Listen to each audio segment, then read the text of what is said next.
Hello, Jensen Vars here. In this video, I'll be playing session number 1 of Hard RPG, this fantasy horror game I started to play recently. I am prepending this part of the video to just indicate that I'll be not using plot unfolding machine, but rather playing the pre-written adventure as is, just to experiment a little bit how that will work. As you will see, the session will feel a bit clunky, probably slow at times, and I am adding some reflections at the end of this video, so feel free to skip to that part to see my conclusions. With that said, I'll let this video start. Thank you for watching.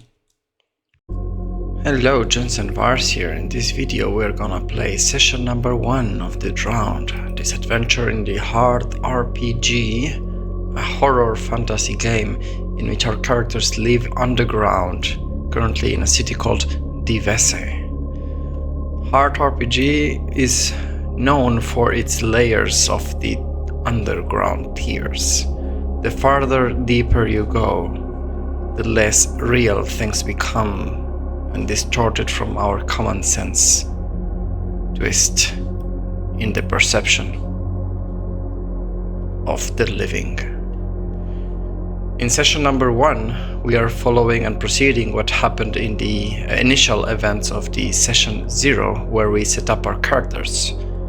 We have Quinn, the Venetian knight, Linda, she's the sorceress, Gethin, the hunter, and also Hound, part of the civil security forces of the city. Tenacity, a cleric and prayer of the forces of the goddess. And finally we have Ineth, we didn't meet yet because she's gone rogue, and we don't know if she's a traitor, as the city of Divese is flooding in salt water as a cultist faction from the drowned queen appeared in the middle of some festivities just to flood the city in salt water. The crowds are panicking and everybody's running for their lives. The characters in the previous session discovered that the mayor, the city mayor, was dead, killed before this event, just to spice up and to increase the chances of this cultist to drown this city underwater. The characters meet all together in some corner of the city town that has already water up until their knees. And everybody is running for their lives. You see merchants trying to take the most precious possessions they have and trying to run with them. Others using their tents as roof and trying to stand on top just to buy time, hopeless that eventually the water will rise to their height and drown them anyways, while other civilians run to high places in the underground city, such as shrines and temples and elevated hills inside these deep buried caves of the city of Divese.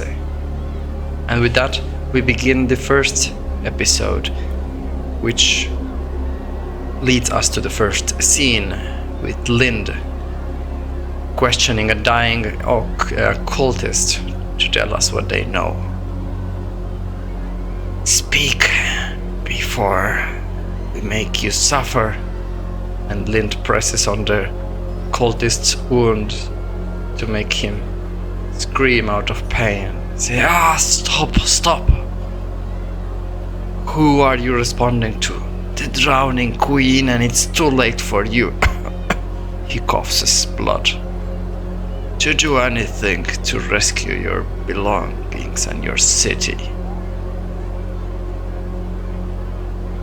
And after coughing a little bit of more blood, the cultist finally perishes. The wound was too deep, says Quinn. I did not have any choice. He tried to escape. It's alright. We need to focus on the people and get everybody to safety. I agree with Gethin.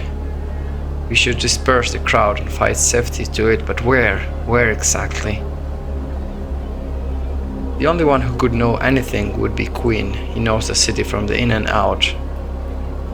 So he's gonna roll dice to see if his delve plus haven, which he doesn't have, so it's a d10, to see whether he can figure out where the biggest sewer pipes are in order to unblock them.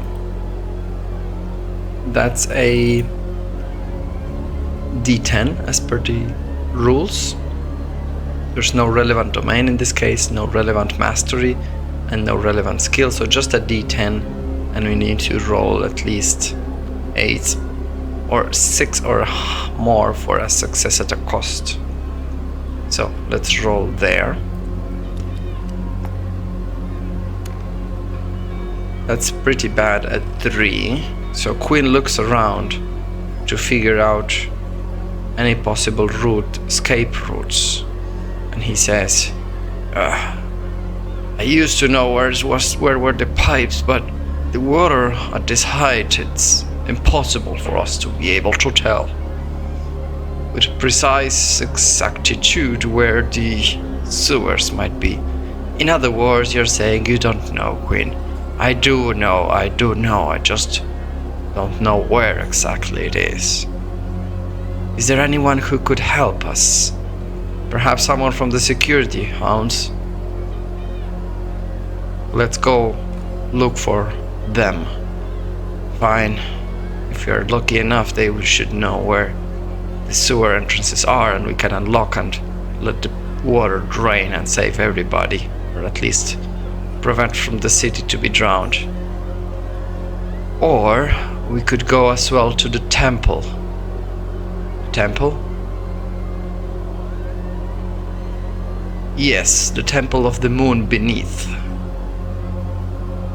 That's in the highest position of the upper caves. If we take the delve down to south, we could reach out in there and take people with us, try to save the many as we can. Alright, let that be plan B. First, let's try to seek and find anyone from the security watch to tell us where the sewers are. And as they go look about, I think it's good time to roll for a random event of this delve, which as per the rules of hard is listed here. We have 1, 2, 3 and 4 possible events, so let's roll a d4 to see which one will happen next. And we've got a 3. That stands for a bulkhead gives way and releases a huge rush of water, washing you down the corridor. Interesting. And that's definitely increasing the water pressure. As the characters go by looking for the watch, or anyone from the hounds at least, for guidance into the sewers, a large bulkhead gives way and releases a huge rush of water that carries on a lot of people with them and increases the height of the water, including the party. At some point they will meet as the water drags them around the hallways and the alleys down to the south, more in the direction of the temple actually. Ineth appears. She is doing something completely unexpected, as she is a wizard of the very much drowned queen. Ineth will be casting a spell to open up water in 2 streams to buy time and disperse it, which to the surprise of everyone shows that she's actually helping and not against people of Rivese. she will try to split the water streams that's coming towards her, as everybody comes like pushed from the water in a very aggressive state. Some of them knocked unconscious and many people hurt. She's going to roll 10 dice. She's got Discern and Occult for this, so she's gonna roll and choose the best dice of the two. That's a 7, which stands for success at a cost. She will take stress. The stress of this area will be a d4. That's a 2. She takes 2 stress trying to conduct this spell. I believe this will be an echo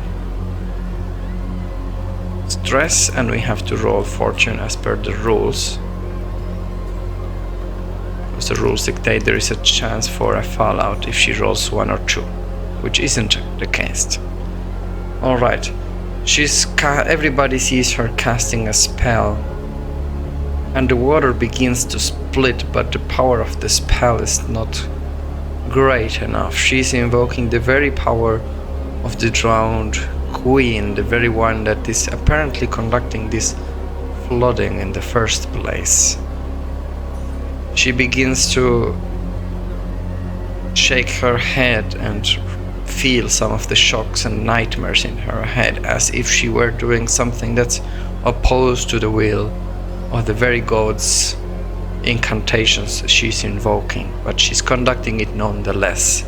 This gives breath of water and makes room for the others to catch up and back on their feet again. It's good to see you, Eneth.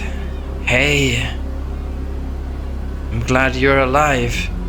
Weren't you supposed to be watching the mayor and the sewer entrances? What happened? Let's say I got distracted. With what exactly? An artifact. I found this. And she points some resources. Let me take a look. Which ones were they? This coral speared vassal limbs. And we need it in black. Probably smaller too.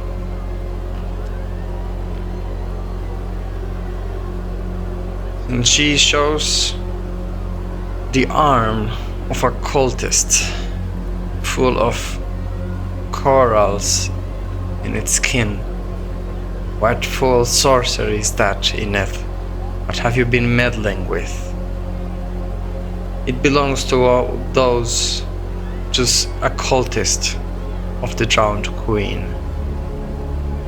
He was dead already when I found him, but it was before the water took him along that I grabbed his arm, tried to keep him with me, and his body simply dismembered its arm, and I was standing there with its arm, as if it were already decomposing.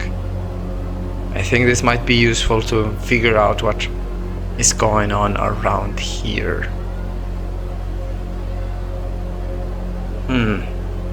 That doesn't give me a good feeling. No, that doesn't to me either, Eneth. Well, unless you have any clear answers for this, I'm not letting it go. You might need to study it later. Fine by me. We need to head through the sewer pipelines to unlock it and prevent the city from fully drowning in water. Do you know where is that? Yes, I know. Follow me. Before we do that, the cast, however, of the spell should have hit the delve in a certain damage. I think... So the damage dealt will be d4 by default. That's a 4. Nice. The resistance of this section is 10, so we just need 2 more. The characters proceed to one of the sewer entrances to figure out the pipe mechanisms in order to release some of the blocked doors, but naturally they are shut close in order to prevent the water from spreading away.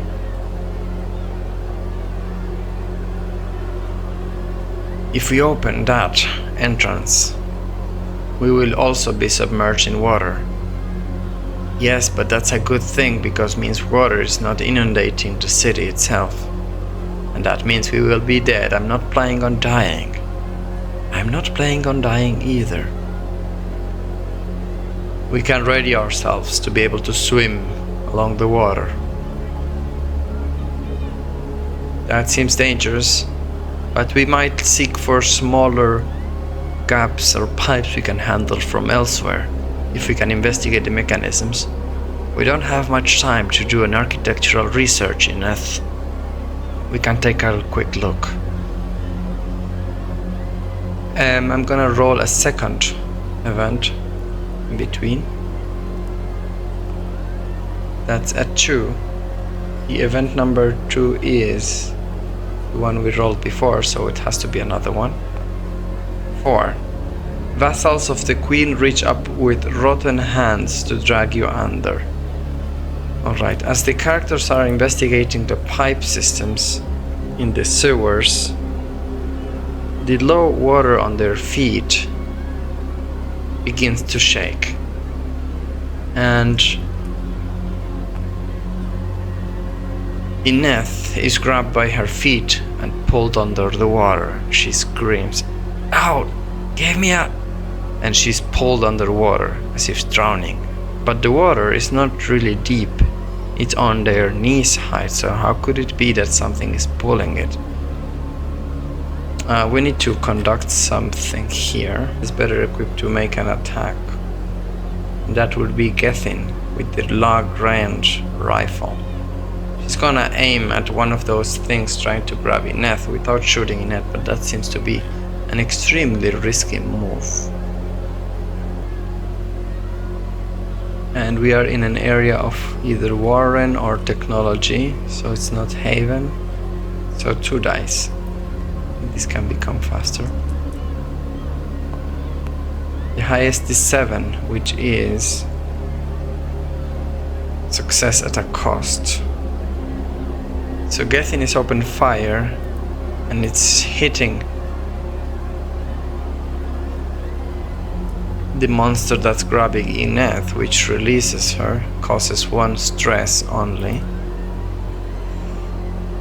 But it also hits Ineth through it, which takes also that 1 stress in blood. We check for fallout in case this is we roll a 1, which we don't, thankfully. And Ineth seems to be able to release herself as the shot goes through the enemy, which bruises Ineth as well. Why did I roll it? Yes. And hit something underwater, which seems to be moving. Soon after, more show up. Another set of arms is gonna grab Quinn, pulling him under. And in order to defend himself,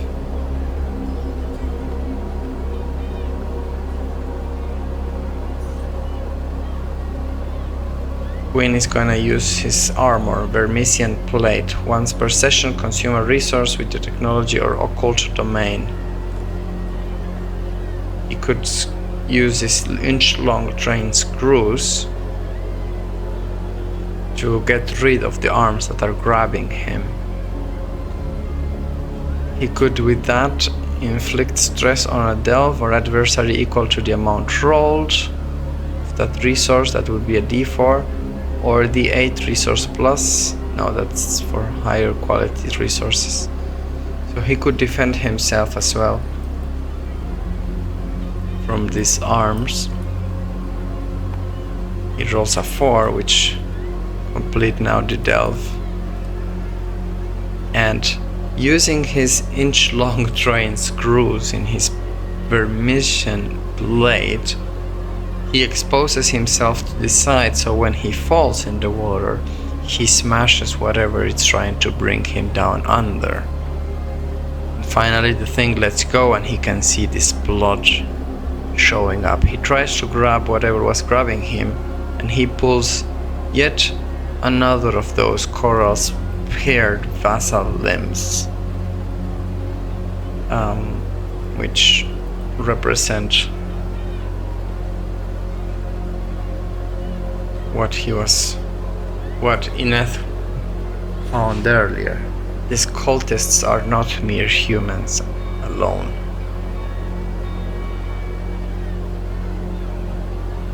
They continue to seek for a way for the sewers to start releasing small pipes, smashing pipes to open gaps of water, to conduct water into these pipes instead, eventually releasing some of the pressuring water, which doesn't solve the problem completely, but certainly diminishes its consequences. With the delve completed, they decide what to do. I think that will release at least this water pipes. We can now open the big sewer pipes and let water flow. Yes, that's a good idea. And then we should go to the temple. They open with a strong, heavy metallic wheel the gates that release the pipes, lowering the pressure of the water flooding in town. Afterwards, they proceed down to the temple, which takes us to the next stage of the game, which is the Temple of the Moon Beneath, which is a religion and haven domain. 200 years ago, the Church of the Moon was driven out of the city above and into the heart in a week-long purge of fire and terror by the occupying Aelfir forces. Since then, they have rebuilt their once glorious temple in the city beneath. The stones and beams of the structure were smuggled down by pilgrims or recreated by skilled artisans, and the temple stands once more, mismatched and patched together, but surviving. After their descent, the draw of the temples of the moon began to distrust the sky, believing it to be distant, changeable, and uncaring. Their now useless telescopes were dismantled, and followers instead sought wisdom in the true moon of which they had dreamed since they arrived in the heart.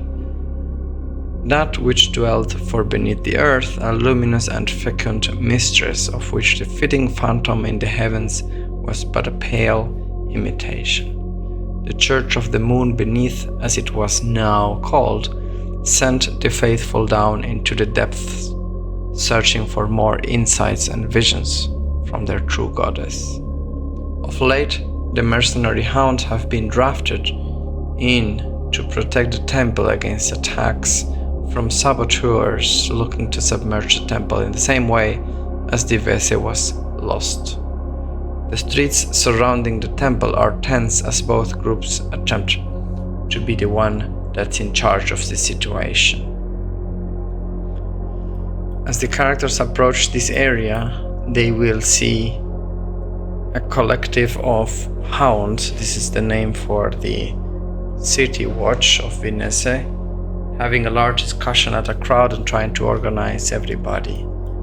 One of their sergeants crying out loud, "Listen up, everybody! There's not enough room in the temple. We all need to cooperate to stay alive. Please cooperate with the hounds that are trying to keep everybody safe." And behind him, some acolytes of the Temple of the Moon cry out loud as follows. They say,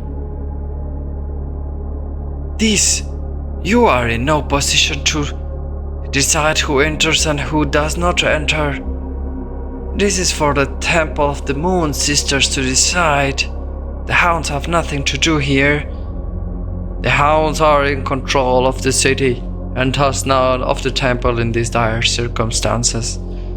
And then the crowd starts screaming, "Let us in! We are going to drown! Let us in! We have injured, we have children, we have elderly."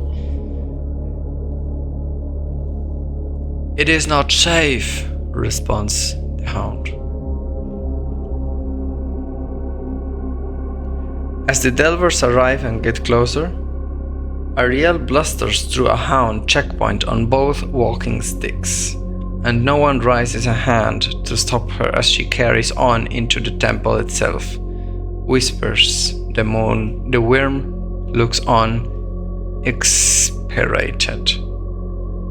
Whispers would be the captain of this temporary alliance of hounds from multiple regiments, and Sister Ariel seems to be the lore keeper of the temple, who used to be the church's chief executioner, but infirmity and age confine her to the building itself. "I think we should talk to Sister Ariel. And the captain as well. If I'm not mistaken, that's Whispers, the worm."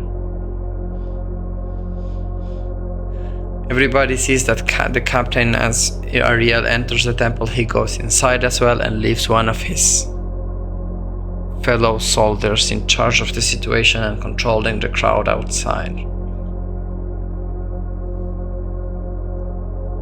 "But we need to convince them to let us in." "They should let us in. After all, it's the mayor who hired us and we have a contract to protect the situation." "Good point. Let us go." The characters come across the crowd not easily, some being pushed and others crying at them, "Hey, we were here before you! You have no right!"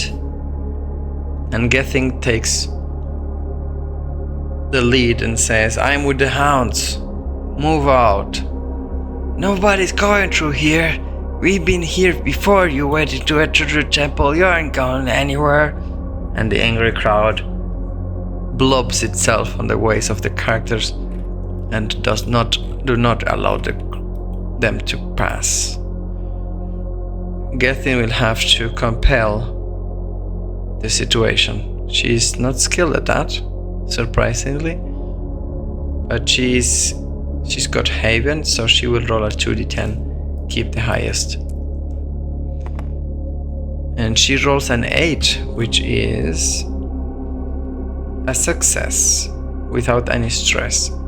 She proceeds to say, "Listen, if you want to stay alive, you want me in. I'm with the hounds and I can't help the people get inside. But if you let me outside, you will only bring trouble to yourself. Now move aside. This is an official matter." She bluffs because, of course, Gethin is a hound only by. They come across the crowd and arrive to the temple of the moon. Let me read into the next scene in this situation. A hound accosts an impoverished pilgrim, suspecting them of sabotage. The things start to get heated, and soon a crowd of angry people surround the guards. So as they approach, this is what happens exactly. One of the hounds grabs one of those pilgrims trying to get into the temple from one of the sides and violently beats him and throws him to the left side of the building entrance.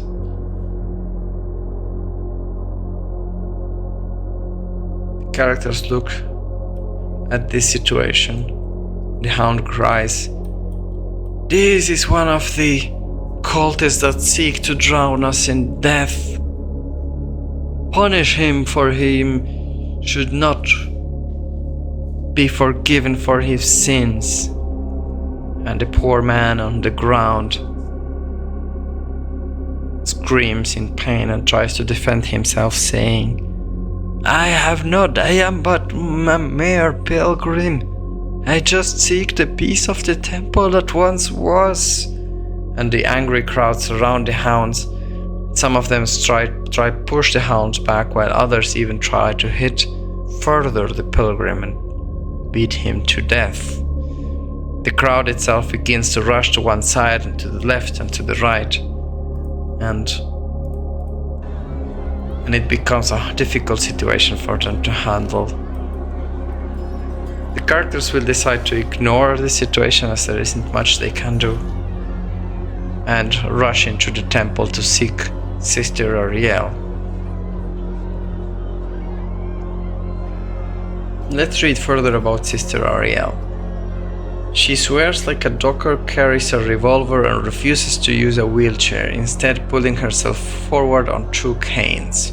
She wants to get to the hounds of the temple, and realizes the only way to do this is to get warding runes from the rat monks of Stepwell on the tier below, and use them to protect the area.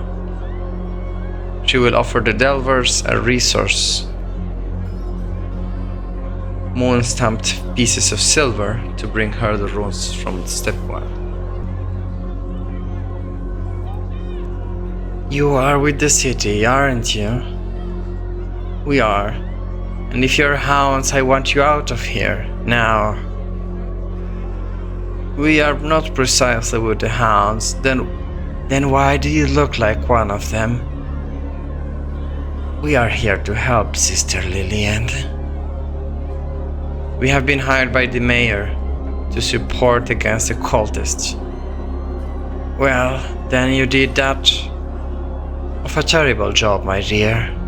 The city is fully drowned, and we have full-on pressure here to hold the entire population in this temple, which cannot hold any further. These bastards are taking our place here. We understand. Do you have any ideas of how could we help against the drowned queen? The drowned queen, you say? Indeed, the cultists revealed themselves, and they seem to be followers of the drowned queen. Not rightful followers, I'm afraid. I seek also to discover the secrets of the drowned queen. Well, if you manage to take out the hounds from my temple, I might tell you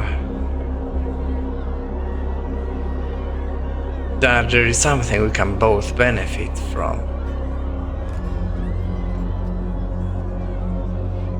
There are some warding runes down there in the Stepwell. They used to belong to the rat monks of such place on the tier below. They used it to protect the area from violent forces like the cultists today.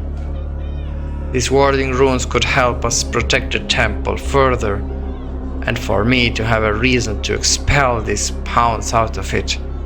They are causing but harm and chaos in here. And you think these runes will help against the drowned queen? It is going to bother them, at least. They want to take the city over by drowning it, and next is the temple itself. If they manage to drown the temple, they will take the city. Then we have something to do. We will need to be prepared to go down in the lower tiers. Yes, you are. I might be able to escort you if I could walk, or one of the sisters from the temple could. Then there is Whispers the Worm, the captain of these hounds. I'm interrupting at this time. They want to keep the people of the temple and their soldiers as safe as possible. The recent arrival of Deadshed cultists, that's how they are calling them, in the pathways toward Grip Station has made their job even harder. So let's bring Captain Whispers. What do you intend to go down to the temple? Well, things ain't gonna be easy.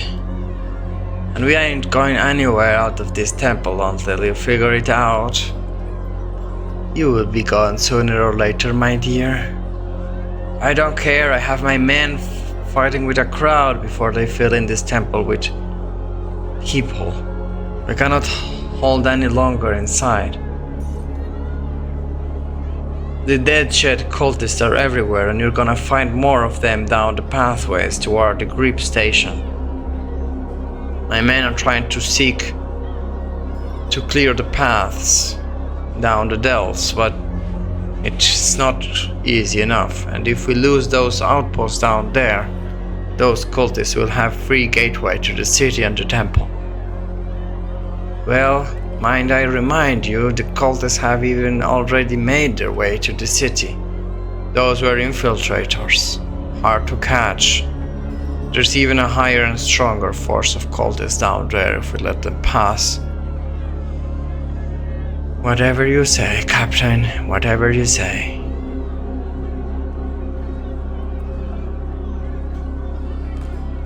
Soon after, a hound dressed in grey sackcloth to disguise themselves returns from hunting on the outskirts of town.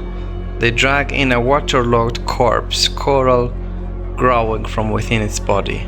A vassal. They claim they found it wandering outside the settlement. What is this? Report.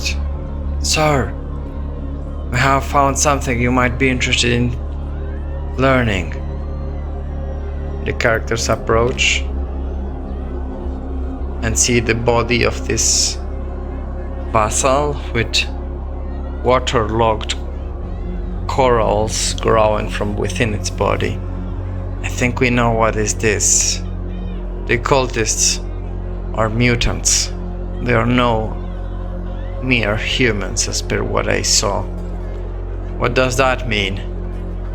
That means first, they will be hard to find. They can swim underwater. And probably they're hard to kill. That isn't good. But we cannot do much about it. Let me study it a bit further. With these two samples we have on this body, we might learn something out of them. In the meantime, we will prepare for the travel. Let's do that, sounds like a good plan. Fine for me. And Quinn is gonna say, I'm gonna dry up our clothes. Our boots are wet. Before we go any further down there, we should feel dry at least. Ineth is gonna spend the time together with Lind to investigate. She's gonna perform a sacrifice to cast a spell and try to understand the source of this place, of these things with occult domains. Using the coral spread vassal limbs, they're gonna put these things together and cast a spell to see how they interact with each other to further analyze it. Captain Whispers is looking while Sister Ariel doesn't care and she's looking at something else. With that said, we roll 2d10. That's not a great roll, that's a 4. A 4 calls for a failure. They take stress.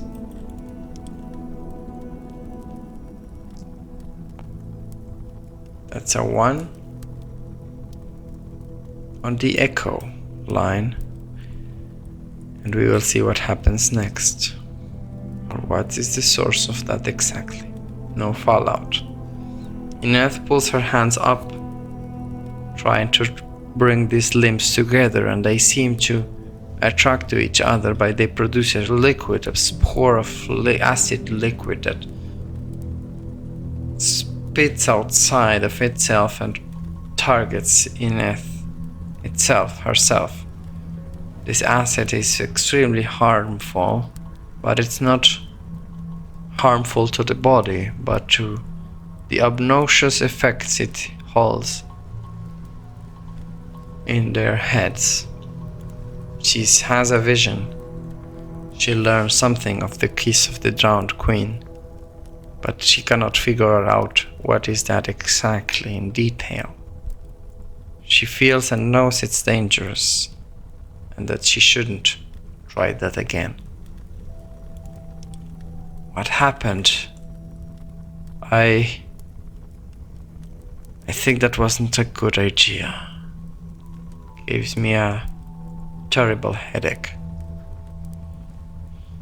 It was this acid. Lynn touches it to see if anything happened, but nothing happens. Doesn't do anything to me.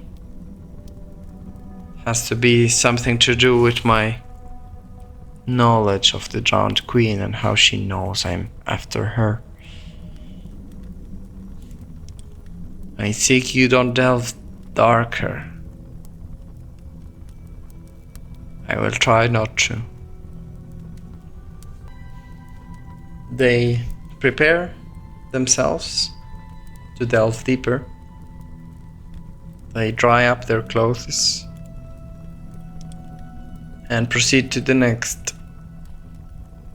chapter of the game. The temple, going from the temple to the grip, the second delve. The second delve will be desolate and religious. We begin at 14. And this is where the characters will go. Ariel lays out the quickest route to the stepwell. From the temple, head to the grip station. From there, descend deeper into the heart to find stepwell. The route to a grip station used to be fairly safe until the death shed cult moved in. It winds through the ruin of an old mining settlement. It used to have a name when people lived here. But now it's just a few empty shacks huddled around a mine shaft where the cultists have set up a temple to Avarice. The players might want to take down the death sheds, especially if they've been offered a reward for doing so by Whispers the Worm. You can learn more about the combat in P26. So, we were warned about the cultists around here, and the characters will be able to see some of the cultists' tents. They seem to be as a faction staying here. Doesn't mean all of them are evil or are part of the saboteurs, let's say, but it can happen. So, to talk a little bit about what happened in this session, I think it was a special one, far from my favorite one or a very fun one. If you ask me, I would need to do some retrospective in this matter. What I did is to play much less by the oracles. If you notice, I did not use Plot and Folly Machine at all, and at the same time I tried to stick to the adventure as written, because the advantage of the adventure as written is that it tells me how to read things, it describes the places, the introduction topics, but this thing about jumping between role-playing a little bit, reading some more, and then continue playing, to come back, reading some more, is like clunky at best. And I also had these NPCs and these scenes which I had to read a little bit, play something, and then catch up with what else I would do or say, and then continue playing. It's like, in the next time I would prefer to come back to my Oracle system, maybe place some of those things in the plot notes lists, but play my own game. It's like, explore this world with my characters, come up with things, even if it breaks the adventure,